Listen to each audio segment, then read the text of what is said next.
o poder que há na palavra de Deus. Que isso, você perceba isso na sua vida, você valorize isso, né? Não só esse momento aqui que nós temos entre mulheres, mas eu tenho certeza que você tem diversos momentos, oportunidades que Deus te dá para isso. Então aproveite-os, faça bom uso deles, né? A gente nunca sabe quando o dia mal vai chegar. Então é muito importante a gente aproveitar as oportunidades que a gente tem. Vamos orar? Pai, nós te rendemos graças nesta noite. Muito obrigada, Senhor, por essa oportunidade de nos reunir em teu nome, para meditar sobre a tua palavra. Deus amado, nós pedimos ao Senhor que tu possas ministrar ao nosso coração, por meio do teu Espírito Santo, nos guiando a toda a verdade. Tudo que nós precisamos é o Senhor. Nós andamos na dependência do Senhor, ó Pai, por isso não estamos aqui, por isso temos fome e sede de Ti, e por isso te clamamos nessa noite mais uma vez, se conosco, nos abençoa, nos edifica, para a glória do Teu nome. Amém. Nós estamos falando, como vocês viram a postagem no grupo, sobre rebelião interior, não é? Como o pecado atua no nosso coração, no nosso interior, buscando dominar, né? E para isso a gente usou o texto de 2 Samuel, capítulo 20, meditando sobre a vida de Davi, e então para chegar nesse episódio do capítulo 20, para conseguir extrair algumas lições, para conseguirmos identificar qual é esse inimigo, né? Inimigo interno, inimigo interior.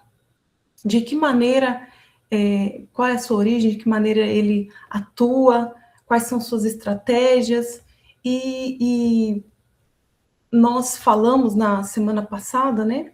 Quem esteve aqui conosco vai lembrar que esse inimigo, ele age de maneira constante, né? Ele age de maneira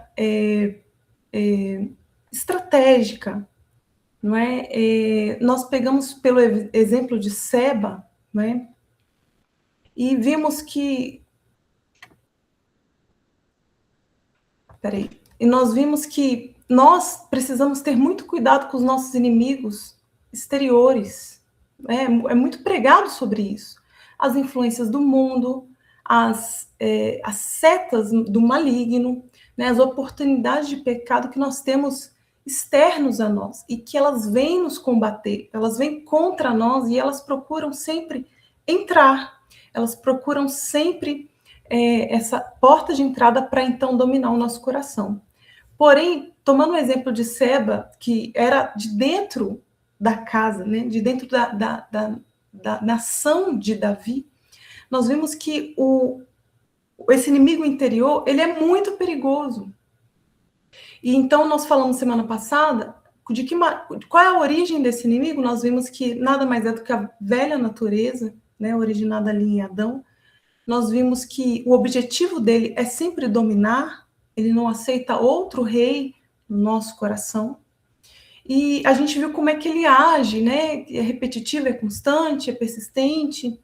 Ele procura sempre influenciar os nossos pensamentos, influenciar nossas atitudes, né? E os membros, como a palavra de Deus nos diz. E ignorá-lo é um perigo, né? Ignorá-lo vai levar a gente para uma autoconfiança que é enganosa, né?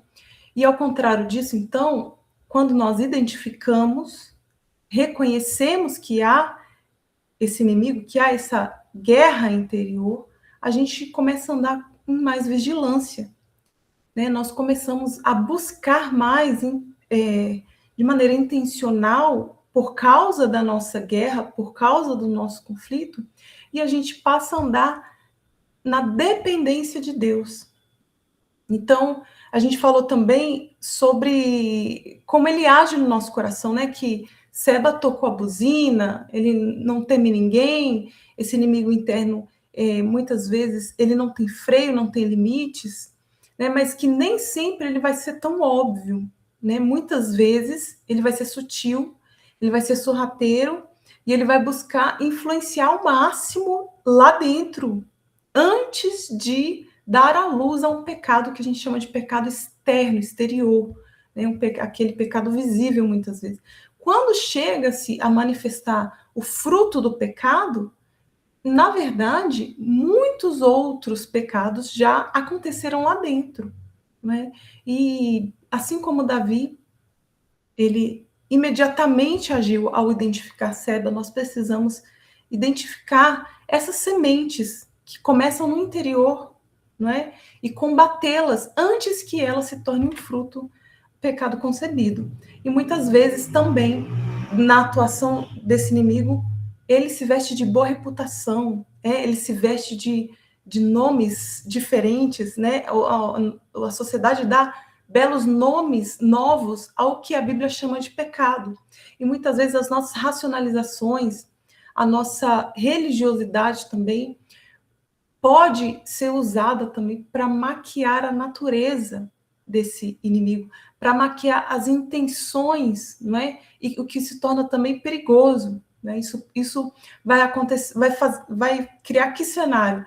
Vai criar um cenário em que esse inimigo, as suas ações param de causar incômodo e aquilo se torna hábito, se torna natural e nós paramos de combatê-lo. E o mais grave, nós finalizamos por aí, é que esse inimigo, uma das estratégias dele é mentir, é enganar, é distorcer a palavra de Deus, né? Foi assim desde o princípio, essa é a sua maior estratégia, e se nós não temos a verdade bem impregnada no nosso coração, se nós não temos a palavra de Deus, nós não temos nada, né? Nós não temos nenhuma arma eficaz sem a palavra de Deus para combatê-lo. Então, é refletindo sobre isso que nós vamos, então, hoje, falar sobre algumas lições, né? Tirar algumas lições desse conflito que Davi enfrentou no meio do seu povo, com esses conflitos internos, identificando como ele enfrentou, quais foram as estratégias nessa luta, né? E de que maneira podemos obter vitória. Só existe uma maneira que nós podemos obter vitória, né? E qual é? Né? De que forma seria? Então, vou pedir para a Raquel ler o capítulo todo, 2 Samuel, capítulo 20. Você pode acompanhar, se você estiver aí com a Bíblia, é importante acompanhar, né? Para você ir guardando no seu coração. Raquel, pode ler para a gente, tá? 2 Samuel, capítulo 20, com o título assim, na minha Bíblia, A Sedição de Seba e a Sua Morte. Então se achou ali, por acaso, um homem de Belial, cujo nome era Seba, filho de Bicrim, homem de Benjamim, o qual tocou a trombeta e disse: Não fazemos parte de Davi, nem temos herança no filho de Jessé, cada um para as suas tendas, ó Israel. Então todos os homens de Israel se separaram de Davi e seguiram Seba, filho de Bicrim.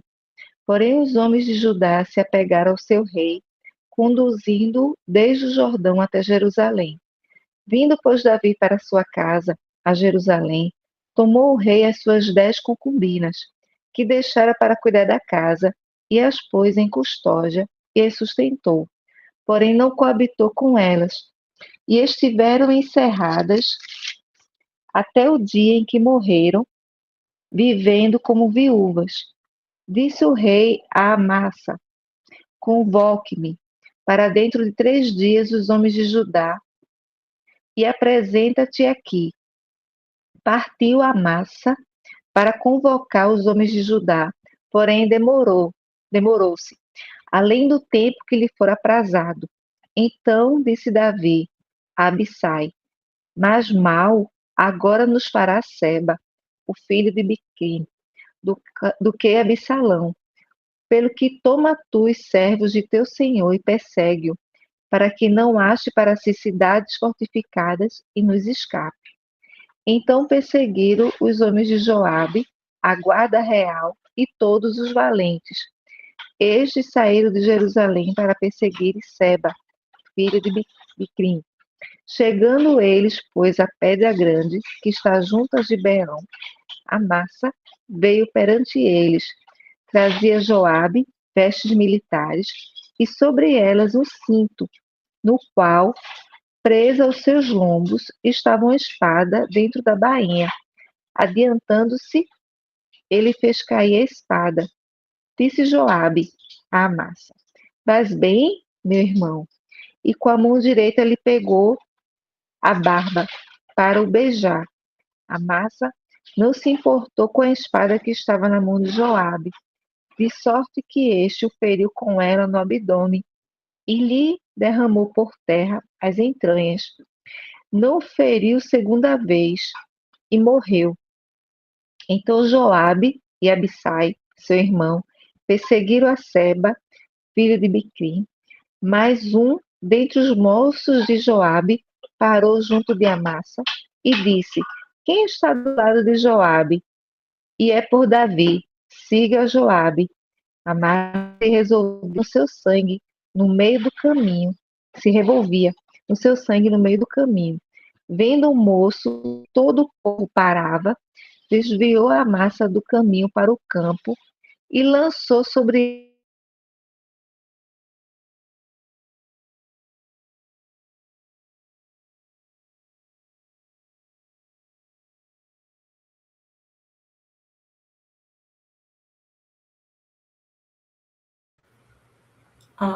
Ela caiu, né, gente? Voltou.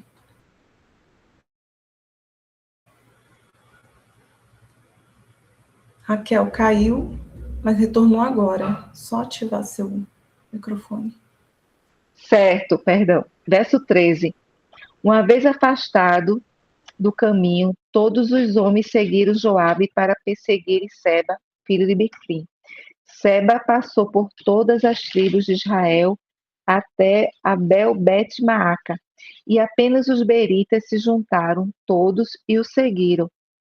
Vieram Joabe e os homens e o cercaram em Abel-Bet-Maaca, e levantaram contra a cidade um montão da altura do muro. E todo o povo que estava com Joabe trabalhava no muro para o derribar. Então uma mulher sábia gritou de dentro da cidade: ouvi, dizer a Joabe: chega-te cá, para que eu fale contigo. Chegando-se ele, perguntou-lhe a mulher: És tu Joabe? Respondeu: Eu sou. Ela lhe disse: Ouve as palavras da tua serva. Disse ele: Ouço.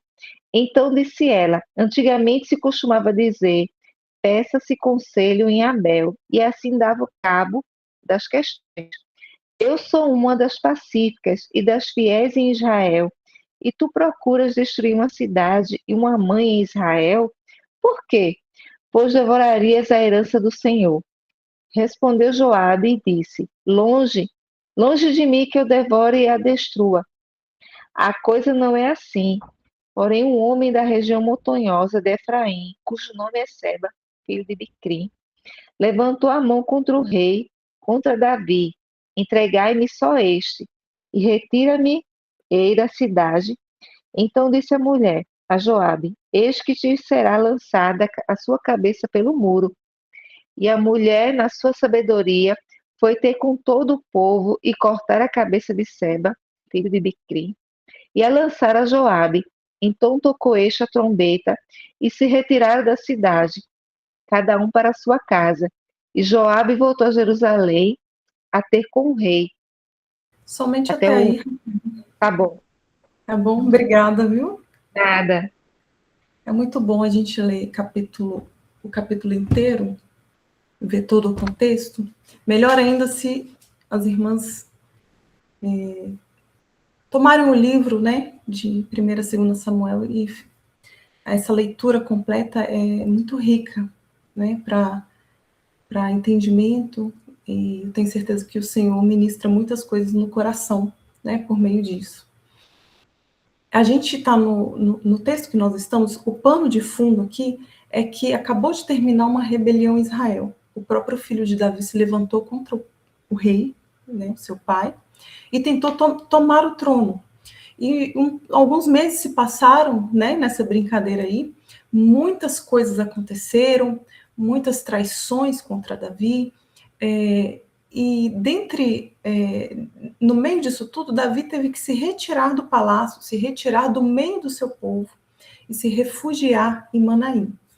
E ele passou um tempo lá. E o contexto que nós estamos aqui, o Absalão, né, o traidor, morreu, e Davi então agora está retornando para o palácio, retornando para o meio do seu povo, tomando de novo o trono de Israel. Então percebe que acabou de terminar uma rebelião e o rei está colocando a casa em ordem. Mal Davi chegou no trono e uma outra rebelião começa, uma outra investida se inicia. Seba levanta a buzina quando Davi estava a caminho do palácio, voltando para o trono, e ele fala: nós não temos parte com Davi, não temos herança com essa tribo aí de Davi. E ele, então, o Seba, ele anuncia, ele oficializa, na tentativa ao menos, oficializa uma rebelião com aquela postura, publicamente. Então, acabou um problema e já começa outro. Acabou um conflito e já está se iniciando outro. É esse contexto que nós estamos. E semana passada a gente trouxe essa ideia de que alguém de dentro se levanta levanta uma rebelião, a rebelião interna, e que a cidade de Davi é como se fosse a nossa alma, é como se fosse o nosso interior. E lá dentro tem um Seba tocando a buzina, procurando suscitar uma rebelião. Por quê? Porque Seba é da natureza de Saul, não é? Saul era o antigo rei, que é da tribo de Benjamim, a mesma tribo de Seba. Então, essa natureza caída que nasce lá em Adão e que nós carregamos dentro de nós, está constantemente procurando influenciar ao máximo o nosso interior, os nossos membros, o nosso pensamento, as nossas intenções, para suscitar uma rebelião e retirar o novo rei. E quem é o novo rei? Deus nos deu uma nova natureza. Ao nascermos de novo em Cristo Jesus, Deus nos deu uma nova natureza, uma natureza inclinada a amá-lo e a obedecê-lo. E a natureza caída não aceita, ela não aceita a derrota e ela procura sempre tentando tomar o trono de novo. Esse conflito interno, duas naturezas, uma constante batalha, que só vai terminar na vinda de Jesus Cristo quando ele nos dará um corpo glorificado, e vai terminar de uma vez por todas com todo esse conflito, com a presença do pecado e a sua influência em nós. Não é incomum, eu acredito que talvez até você já tenha sofrido esse conflito, esse tipo de pensamento. A gente vai falar agora sobre como enfrentar esse conflito, como você encara esse conflito. Não é incomum a gente ver alguns cristãos que, ao lidarem com esse conflito, ao perceberem que tem algo errado. Eu me converti, eu nasci de novo, eu creio em Cristo, agora eu tenho uma nova vida. Mas eu percebo lá dentro inclinações, eu percebo lá dentro uma guerra, como se fossem duas pessoas, uma querendo bem e a outra querendo mal. Não é incomum essas pessoas entrarem em um verdadeiro desespero, em uma verdadeira angústia, como se o mero sinal desse conflito, as investidas de Seba, já representassem um sinal de fracasso espiritual. Como se isso não pudesse ocorrer. Como se estivesse acontecendo alguma coisa errada. Eu conheci pessoas assim, eu me lembro de pessoas que isso era tão marcante na vida delas, que elas me confessavam isso e que achavam que elas não eram salvas por causa disso. Elas, para elas, precisar lutar contra inclinações interiores, uma inclinação interior diferente da vontade de Deus, isso deveria significar que elas nunca nasceram de novo. e que talvez a fé delas fosse falsa. E isso não é novo, né? O livro Graça Abundante do Bunyan, ele expressa exatamente isso, né? Esse conflito, essa dúvida por causa de uma guerra tão grande e constante internamente, e a pessoa põe em xeque até mesmo, será que a minha fé é verdadeira? Será que Jesus Cristo realmente me salvou? Né? Ou será que eu sou falso? Então, antes de pensar nas formas de combate, é muito importante a gente ajustar o nosso entendimento sobre a presença desse conflito, sobre a presença e atuação de Seba no nosso interior. Porque não é nenhuma, nem duas, nem três, é constante. Você termina uma batalha e se inicia outra. Né? Não é você que vai conseguir aniquilar esse seu inimigo. Né? O que você pode enfrentar batalha após batalha, né, e sair vencedor em nome de Jesus. Então, como você deve encarar esse conflito? O cristão genuíno vive essa batalha constantemente.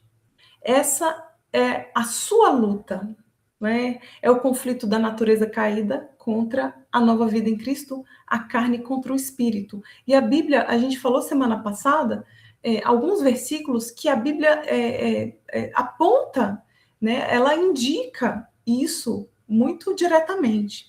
Esse conflito, então, não é um sinal de fracasso, não é? Ou de fraqueza, mas é um sinal de que o Espírito Santo está operando dentro de você. Muito pelo contrário, né? É um sinal de que há vida aí dentro. Não é? Se não existir luta, é porque o pecado já reina. É porque o pecado não encontra nenhuma resistência. Entende? A luta, então, essa luta é um sinal de vida espiritual.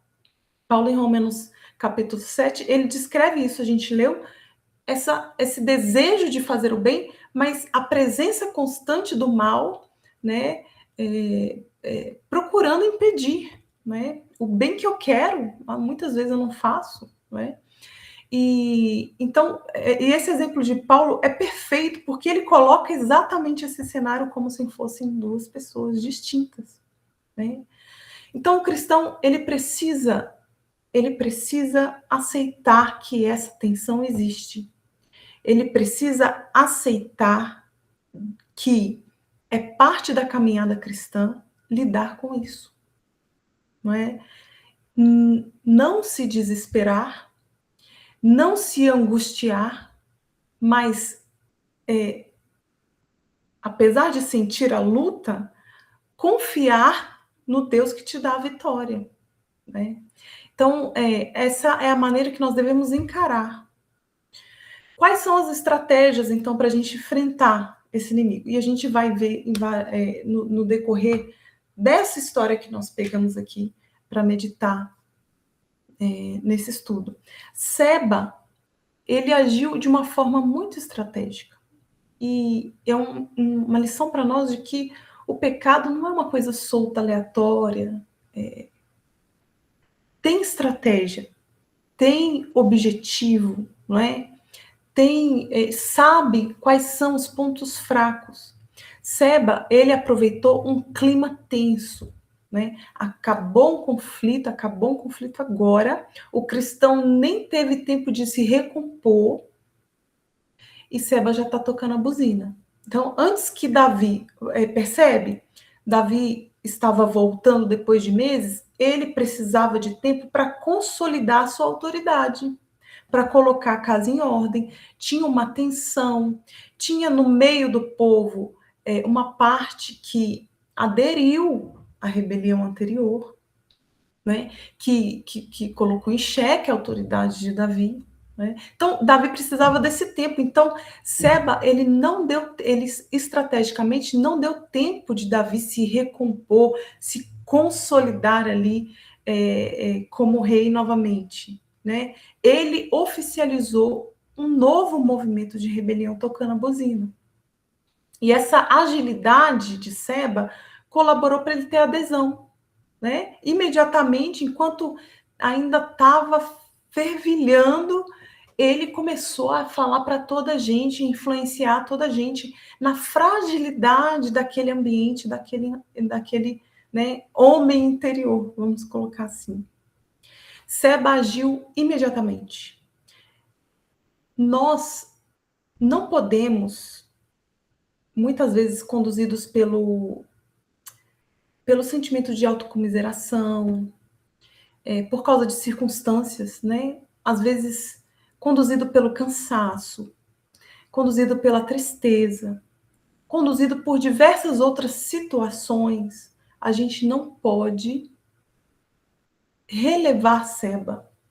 A gente não pode dar tempo para Seba agir, né? Porque nós fazemos muito isso. Em determinada situação, a gente fala, hoje não, como eu comentei semana passada, né? Deixa para depois. Outro dia eu penso nisso, né? A gente está na era do entretenimento, que as pessoas, a gente, né? Não vou falar as pessoas jogar capazinha, não.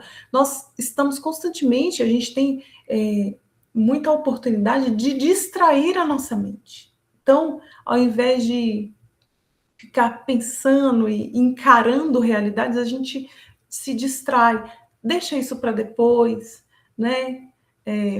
Isso não deve ser nada. Relevar Seba é perigoso.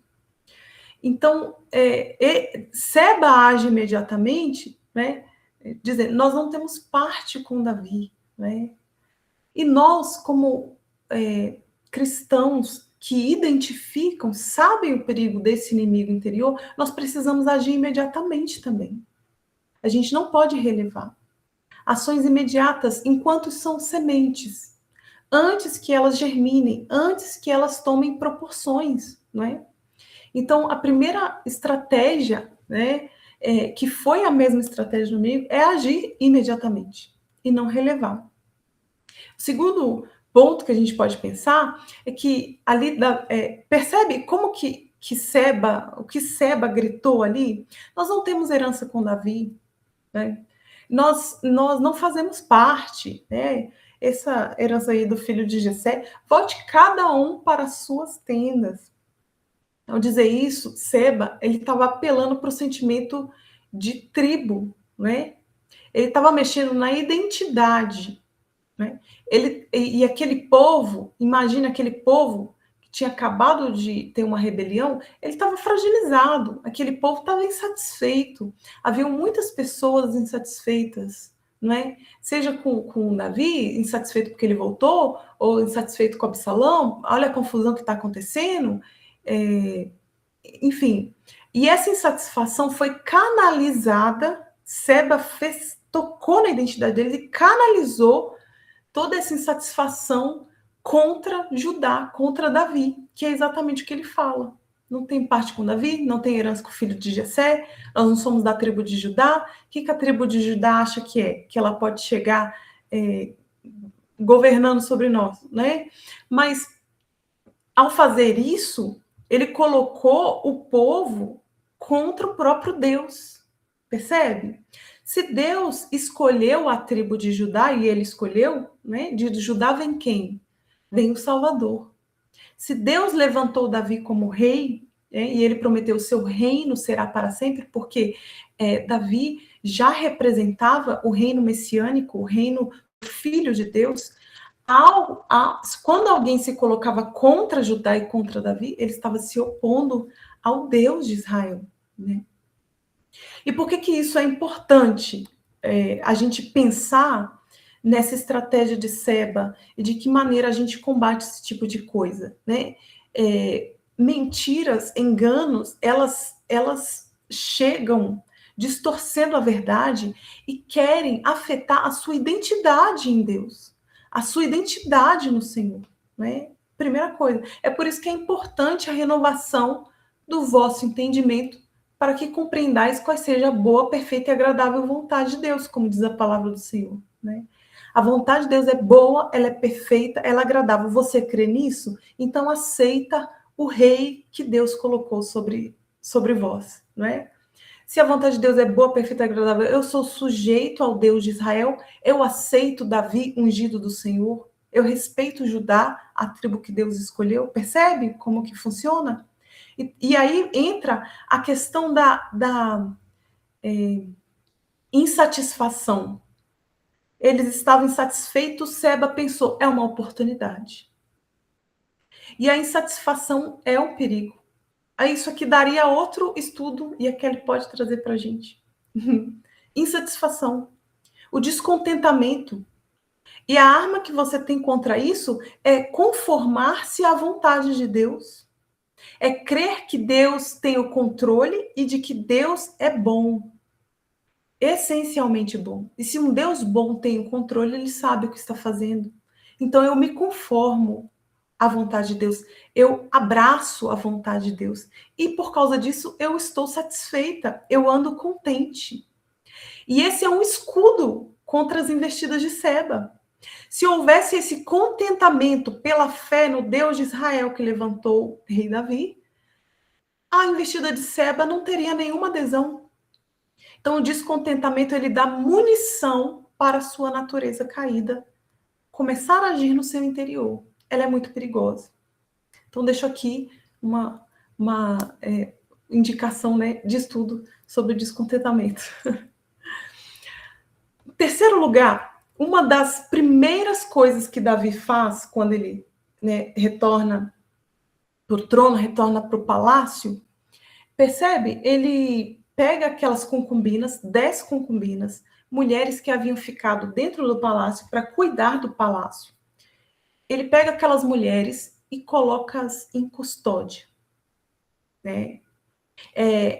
Absalão, se você ler os capítulos anteriores, você vai ver que quando Absalão decidiu se rebelar, né, tomar o trono, ele tem ali conselheiros para indicar para ele qual estratégia que ele podia ter para convencer o povo. Absalão era filho de Davi, ele precisava convencer os homens de Israel de que ele realmente estava determinado a ir contra o pai dele, não é? O povo precisava acreditar nisso. Então, Absalão é aconselhado a ir tomar as concubinas de Davi e se deitar com elas publicamente, para que o povo acreditasse, olha, Absalão está disposto a aborrecer seu pai, olha o que ele fez, né? O que ele fez foi um escândalo, o que ele fez foi uma vergonha para Davi.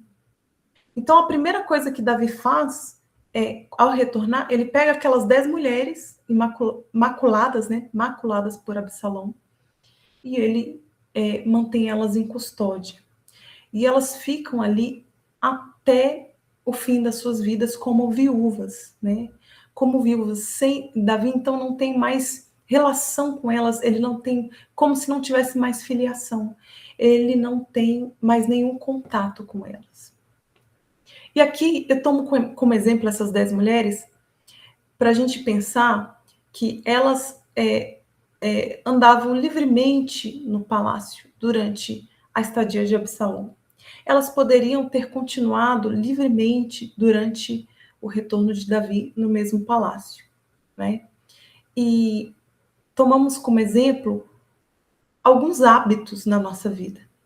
Hábitos que antes, na nossa velha natureza, antes do novo nascimento, eles estavam presentes. Às vezes hábitos óbvios, hábitos sutis, né? Vários hábitos. E com a conversão, com o novo nascimento, eles continuam andando livremente no palácio. Eles continuam, esses hábitos permanecem, né? E por hábitos, eu quero chamá-los de vícios, né? Nós temos vícios e virtudes. Aqui está um outro tema para estudo, a Kelly também pode trazer para nós. Esses vícios, hábitos, eles estão ainda circulando no palácio, mesmo com o retorno do rei, mesmo com a nova natureza, com o governo de Cristo nas nossas vidas, né? Por vícios, vamos pegar só os vícios cardeais, alguns deles, imprudência, injustiça, covardia, descontrole, falta de temperança. Desses que eu citei, uma série de outros, né, nascem. Né? Da covardia, você tem até mentira, por exemplo, injustiça, né? Então, eles permanecem ali circulando livremente? Não. Com o governo, o novo governo, eles precisam ser enclausurados, né? Eles precisam estar em custódia. Precisa ter ali um domínio. Esses vícios, esses hábitos te trazem vergonha. Esses hábitos trazem escândalo. E essa é uma estratégia de Davi. Ele toma uma das primeiras coisas que ele faz, não é? E logo cita, né, essa parte, ele manteve em custódia essas mulheres, e então, logo em seguida, ele manda convocar os valentes. Ele manda convocar os homens fortes. E aqui eu quero trazer, enquanto essas mulheres traziam vergonha, então eles mantêm em custódia, é necessário que você chame, que você convoque os valentes para a sua batalha, né? Que são as virtudes, a sabedoria, a prudência, a fortaleza, a temperança. Isso é uma grande estratégia, né? Que quase não se fala, especificamente assim das virtudes. Eu lembro um estudo que a Kelly trouxe que foi muito edificante, né? Para a gente ter a consciência dessas virtudes e começar a buscá-las no Senhor, né? Porque são valentes que vão te dar força para vencer as suas batalhas, esses conflitos internos, né? Todos os nossos conflitos. Em quarto lugar, Davi reconheceu, não é, o problema, e ele estava disposto, embora ele tenha acabado de passar por um grande problema e outro está se iniciando. Davi, uma segunda coisa que ele faz é convocar a massa e reconhecer a autoridade de Amasa como um líder militar. Você percebeu? E Amasa, ele tinha sido o comandante do exército de Absalão. Absalão que acabou de levantar em rebelião. Significa que Amasa, ele estava liderando um exército que lutou contra Davi durante esses meses. E entenda por que Davi fez isso. Davi, Amasa como comandante, ele tinha um exército, né, sobre sua autoridade. Esse exército era composto de soldados de todas as tribos de Israel. E ali, muitos deles estavam influenciados por Absalão, influenciados pela revolta da tribo de Benjamim, essa rincha, influenciados até por Seba. Então, Davi, ele pensa assim: se eu chegar fazendo um monte de mudanças, e agora, diante do exército, né, de Israel, do reino, eu trocar o líder militar, o comandante deles, tirar a massa, isso vai causar desconforto, vai ser um problema. Então, deixa eu tentar estrategicamente amenizar essas tensões. Eu vou tentar aqui reduzir o conflito, né? Eu vou tentar integrar esses homens, esses soldados que são de todas as tribos, de uma maneira pacífica. Eu vou manter eles como eles estão. Uma massa no comando, e aí a gente tenta ficar em paz. Então, Davi reconhece a autoridade da massa, mantém a massa ali no comando. E Davi, então, ele chama, né? E por causa do problema de Seba, ele chama a massa e ele dá a primeira ordem, né? Como comandante a massa. Vai, em 3 dias, convoca os homens de Judá para que nós possamos perseguir e resolver o problema com Seba. Ele convoca os homens de Judá, porque Judá, nesse momento, é a tribo que ele tem certeza que é fiel, que é leal.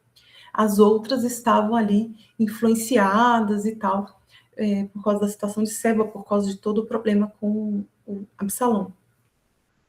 Você percebe o problema aqui? Tem Seba, um inimigo real. Davi sabe que ele pode causar problema. Por outro lado, em combate, nós temos um comandante que pode ou não ser leal. Afinal de contas, ele estava com o inimigo outro dia, né? E nesse ponto, eu quero dizer que a gente não pode negociar. A Bíblia fala, a inclinação da carne é inimizade contra Deus. Ela não pode se sujeitar à lei de Deus e nem mesmo pode estar sujeita. A natureza caída nunca se submete a Deus. Confiar nela é uma ilusão. Então, o pecado raramente, percebe? Raramente ele vai se apresentar de uma forma explícita. Ele vai sempre se disfarçar em pequenas concessões. Davi abriu uma concessão aqui. Era uma tentativa. Ele estava abrindo uma concessão. E essa abertura poderia ter causado um grande dano, né? Era muito perigoso. Um inimigo real, um problema real, e um exército para combater fragilizado. Então, abrir concessões é sempre muito perigoso. E logo em seguida nós temos o caso de Joabe, né, que é o quinto ponto que a gente vai trazer. Joabe matou Amasa, né, de uma maneira trágica. A gente nem vai entrar no mérito de Joabe. Esse é o terceiro tema que a gente pode sugerir aqui de estudo, só a vida de Joabe. Nós nem vamos entrar nesse mérito, os motivos dele, nada disso. Importa que nesse momento, especificamente, Joabe estava do lado certo. Ele estava agindo leal ao trono de Davi, em defesa do trono de Davi, embora houvesse outras intenções por trás ali que nós não vamos entrar nesse mérito. Joabe, então, mata Amasa de forma trágica, abre o seu ventre, e ele fica exposto, Amasa fica exposto ali no meio do caminho, como foi lido. E fato é que esse corpo exposto no meio do caminho, ele estava atrasando a força militar. A força militar que era necessária nesse momento para perseguir Seba. Né? Percebe? Amasa tinha se demorado na missão. Então, o rei Davi chama a outra pessoa, né, o irmão de Joabe, e fala, vai atrás de Amasa, vai perseguir Seba, porque eu estou preocupado, estou achando que Amasa está demorando demais. Já ultrapassou os 3 dias e nada aconteceu. E esse tempo é um tempo que nós não temos. Nós precisamos agir imediatamente em combate a Seba. Então, esses homens vão, e Joabe, então, ali, naquela oportunidade, ele mata Amasa e então ele segue para perseguir, e ele segue trazendo o exército, né? Trazendo os seus homens, né, para perseguir, toda a força militar para perseguir Seba. Então, nesse cenário, os homens que estavam seguindo Joabe, eles passavam por aquele caminho, viam o corpo de Amasa, aquela cena horrível, e eles paravam ali, ficavam ali perplexos e olhando e curiosos e tal. E acontece que um dos servos de Joabe, ele percebe a situação. Tá todo mundo parando aí no caminho. E ele faz o quê? Ele retira aquele corpo do meio do caminho, coloca ele afastado do caminho e cobre ele com um manto, para que ninguém ficasse parando, para que os homens seguissem Joabe, para que os homens perseguissem Seba sem se atrasar, né? E não tivesse nenhum obstáculo, vamos dizer assim. E o meu ponto aqui é o seguinte: não se distraia. Não permita que o passado, né, que muitas vezes, né, tantas situações, né, pequenas derrotas, situações te deixam perplexo, te travam, né? Como eu comentei também, o cansaço, outras coisas, irmãs. Não deixe que nada tire o seu foco. Não permita, né, que você fique dividido. né? Você precisa reunir toda a sua força para perseguir o seu inimigo. Você precisa de reunir toda a sua força para lutar no seu interior e lute contra Seba. Não perca tempo. O tempo que nós perdemos, ele é precioso. O tempo que nós perdemos é tempo em que, muitas vezes, o nosso coração é dominado. E quando assustamos, não é? Fica descontrolável, a situação fica descontrolada. O sexto ponto que eu quero trazer, nós já estamos terminando, tá, irmãs? Eles perseguiram Seba, provavelmente eles perseguiram por todas as tribos, por todo Israel. Né? É dito aqui que Seba passou por todas as tribos até chegar em Abel Bet-Maaca. E esses homens, esses valentes, eles seguiram seu rastro.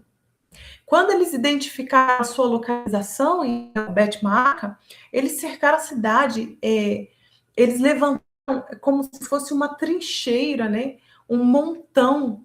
E a Bíblia diz aqui que eles levantaram da altura da muralha. Você tem ideia? Isso deve ser muita coisa. Levantaram da altura da muralha. Eles estavam dispostos ou a ultrapassar essa muralha, né? Ou até derrubá-la, eles estavam dispostos. Né? A Bíblia diz: examine, pois, o homem o seu coração. Examine o seu coração. Medite aí a importância da gente tirar tempo nessa correria desses dias que nós temos. A gente precisa tirar tempo para meditar na palavra de Deus, mas também para refletir, para sondar o nosso coração, para analisar o que está havendo, não é? Passar por cada tribo do nosso interior, seguir os rastros de Seba no nosso interior. A gente precisa. E se você não for capaz de fazê-lo, e você não é? Você não é capaz de fazer esse trabalho de maneira eficiente, né, de maneira completa, peça a Deus que esquadrinhe o seu coração. A Raquel, que está aqui, é uma querida. A Raquel sempre me fala assim: eu peço a Deus, né? Tire as máscaras. Tira, Senhor, as máscaras para mim. Me faz enxergar a realidade. Me faz enxergar o que é, né? O que é e o que não é. Vai tirando as máscaras, deixa eu ver, para que eu enxergue. Peça a Deus para esquadrinhar, né? Entrar no seu coração, em cada canto, em cada tribo, né? E tirar as máscaras, tirar o véu, ver se há em mim algum caminho mau, Senhor, e guia-me, não é? Guia-me. Passa por esses cantos, não é?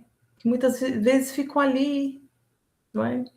Parados. Não deixa a palavra do Senhor entrar e iluminar toda a casa. Tire tempo para isso, peça ao Senhor isso, não é? Até que você encontre. E quando você encontrar cada traço, cada vestígio, cada mentira, cada semente, não meça esforços, né? Detenha a Seba, impeça-o, vença o seu inimigo, né? Faça isso, levante essa trincheira do tamanho da muralha do seu coração, se for necessário. Essa trincheira, ela é erguida pelos meios de graça. Essa trincheira, a sua arma, né, que é poderosa em Deus, os meios de graça, eles são eficazes, né? Você precisa disso, né? Se for necessário ultrapassar as muralhas, para se for necessário derrubar as muralhas, mas entrar sim em Abel Bet-Maaca, pegar o filho de Belial, né? Você precisa. E os meios de graça são a sua arma, não é? A oração, o jejum, a leitura, a meditação da palavra de Deus. Nós precisamos. Nós precisamos disso, né? Esse é mais um tema de estudo para nós, nos próximos. Como que aquela mulher, essa mulher, nós nem temos o nome dela, como que aquela mulher de dentro da muralha, né? Percebe como ela agiu? Uma mulher, a tendência é de que ela se retraia, não é? A tendência é de que ela está tendo confusão, deixa os homens resolver isso. Não, ela não. Ela viu a confusão, percebeu o problema grave. É grave o que está acontecendo. Vocês estão ouvindo? Isso aí é o exército de Davi? Está acontecendo alguma coisa, né? Então, como aquela mulher vai tirando do bom tesouro do seu coração, né, aquela sabedoria que você obteve pela palavra de Deus, que o Espírito já depositou aí dentro. A Raquel também fala muito isso. A Raquel fala assim para mim: Keila, escreve a palavra, cola no espelho, cola no carro, cola nas suas portas, né? Para onde você for, você vai se deparar com a palavra de Deus. E é isso. E aí, um bom tesouro, né, vai ficando ali dentro do seu coração. Tira desse bom tesouro sabedoria e faça como essa mulher, né? Ela precisava discernir. Será que ela não sabia o que estava acontecendo em Israel? Será que ela não soube? Ela foi perguntar para Joabe o que estava acontecendo, ela não sabia que Seba estava lá dentro. Parece que ela não sabia. Me parece que ela era sincera, não é? Ela precisava de discernimento. Ela viu o problema. O exército do rei está aqui. Eles estão tentando derrubar a muralha. Tem alguma coisa acontecendo. Faça como essa mulher. Senhor, o que está acontecendo? Senhor, olha aí. Olha, eu tô percebendo uma guerra travada. O que está acontecendo? Peça a Deus discernimento espiritual. Você precisa discernir para identificar o problema, o inimigo, a estratégia, né? Parece que ela não sabia. E como ela, muitas vezes a gente está, gente. A gente percebe a guerra travada. E sabe o que é o exército de Davi? Sabe o que é esse exército levantando, né, uma trincheira no seu interior? O Espírito de Deus.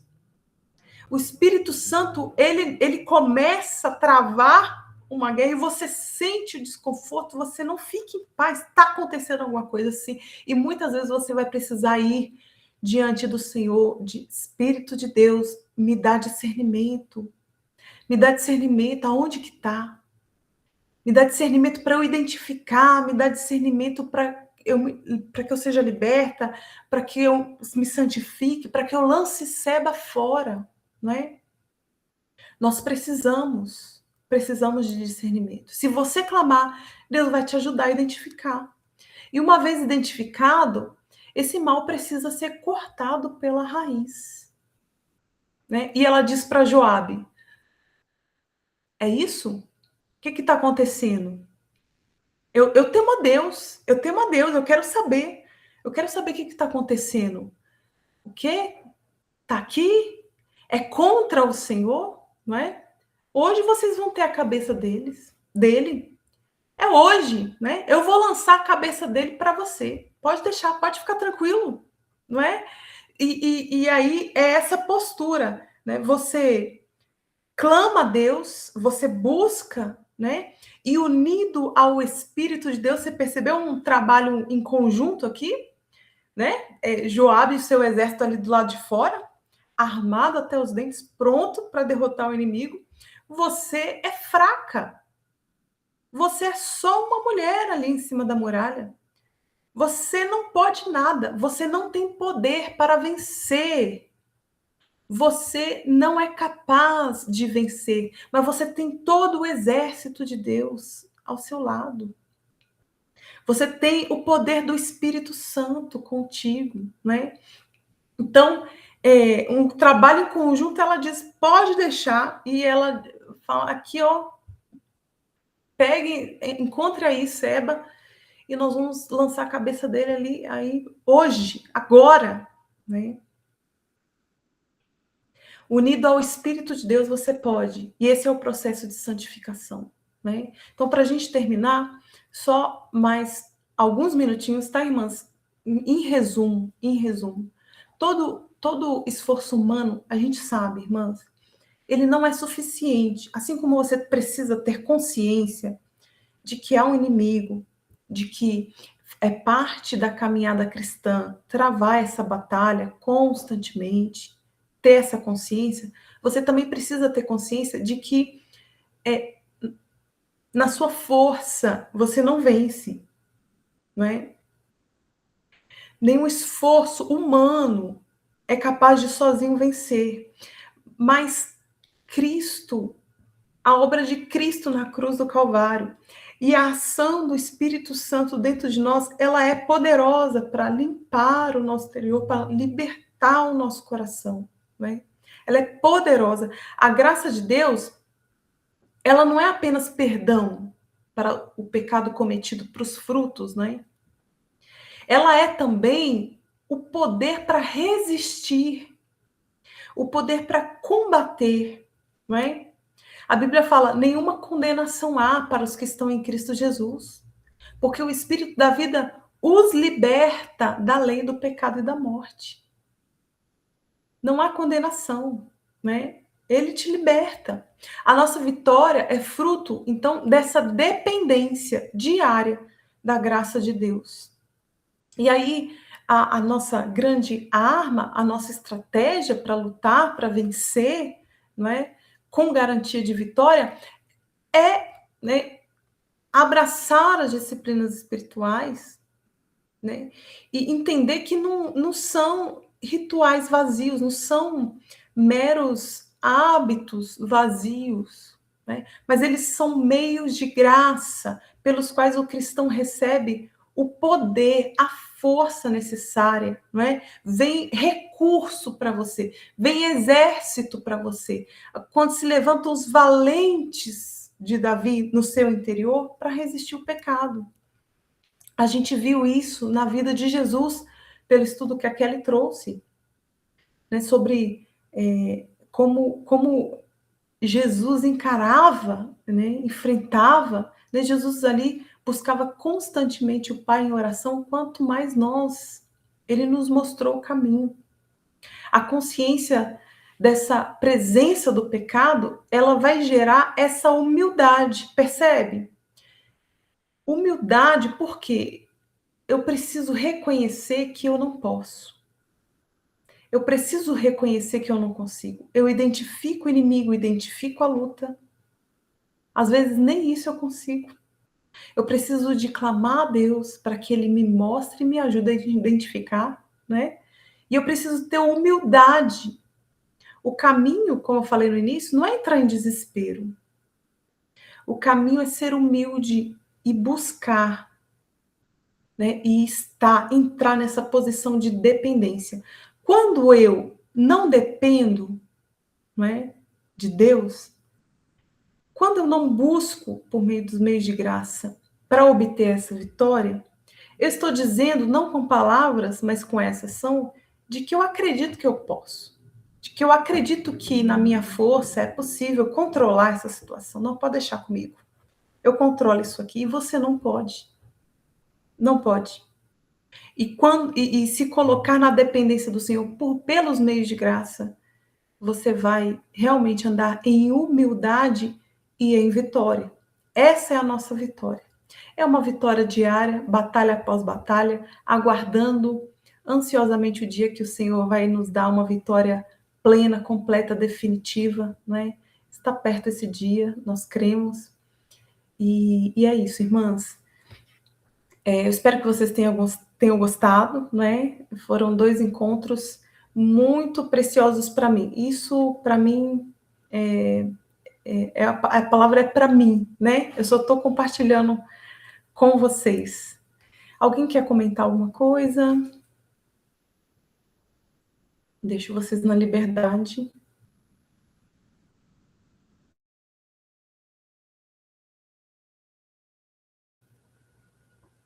Ninguém? Vocês podem também compartilhar no WhatsApp, no grupo, né? Uhum.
Ou até Amém. mesmo, ou até mesmo pior, né? Assim, lógico, a questão do a pessoa se desviar de cair dos caminhos do Senhor, mas quantos estão também na igreja que se tornam amargos porque tem algo dentro dessas pessoas que não há mais o fluir do Espírito Santo na vida delas.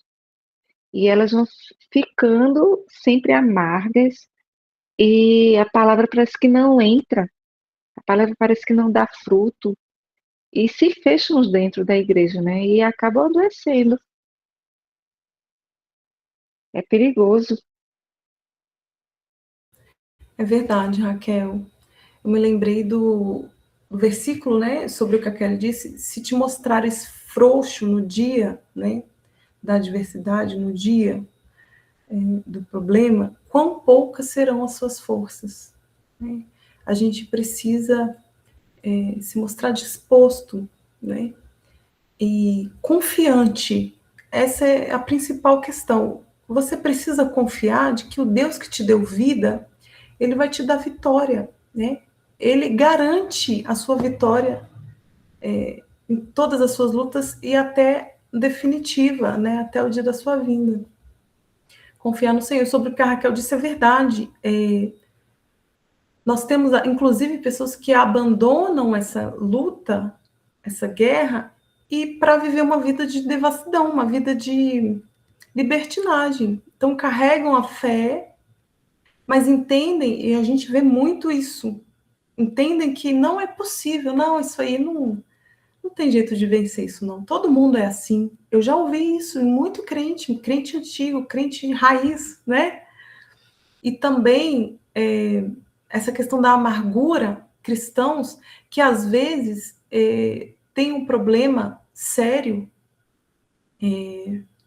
já ali inserido, já ali enraizado, e que maqueia ele, né, por causa da religiosidade, ao invés de tratá-lo, ao invés de cortar a cabeça de cego e colocá-lo para fora, fica convivendo com aquela raiz, com aquele problema, maquiando, né? Isso é pior, que a questão mais hipócrita, né? De manter Seba e achar que é isso mesmo, que está tudo bem, é perigoso. Mas alguém quer comentar? Vocês também podem enviar lá no grupo, né? A gente vai abrir durante um tempo E é isso, gente. Muito obrigada pela presença de vocês. Vamos orar para terminar, os minutinhos que eu passei aqui, tá bom? E esse mês a gente tem mais estudo com a Samara. A Samara vai anunciar para a gente qual vai ser o tema, vai ser bem legal. Estejam aí também acompanhando, tá? Vamos orar. Pai, nós te rendemos graças, Senhor. Esta é a tua palavra, ela é viva, ela é eficaz, ela é poderosa. Deus amado, e nós cremos que pelo teu Espírito ela penetra na nossa alma, no nosso coração, no mais profundo do nosso interior, que ela seja como um tesouro, ó Pai, guardado, arquivado, mas que em todo momento também pronto para ser usado como uma espada de dois gumes, para ser usado nas nossas batalhas, para servir para nós de escudo, de espada, que tu possas, ó Pai, operar em nós, em nome de Jesus Cristo, por meio dessa palavra, libertação, santificação, Pai amado, que o entendimento renovado possa nos dar também um coração disposto, Pai amado, e um coração quebrantado, humilde diante da tua presença para buscar o Senhor, Pai amado, nessa grande batalha que nós temos internamente, que nós precisamos tanto de ti para vencer. Nós te agradecemos por esse tempo, te pedimos que o Senhor continue conosco, falando conosco, abençoe as tuas filhas, nos guarde, nos livre de todo mal e nos dá uma noite de descanso. Em nome de Jesus. Amém? Queridas, um grande abraço para vocês, boa noite, Deus abençoe. Boa noite, que Deus abençoe.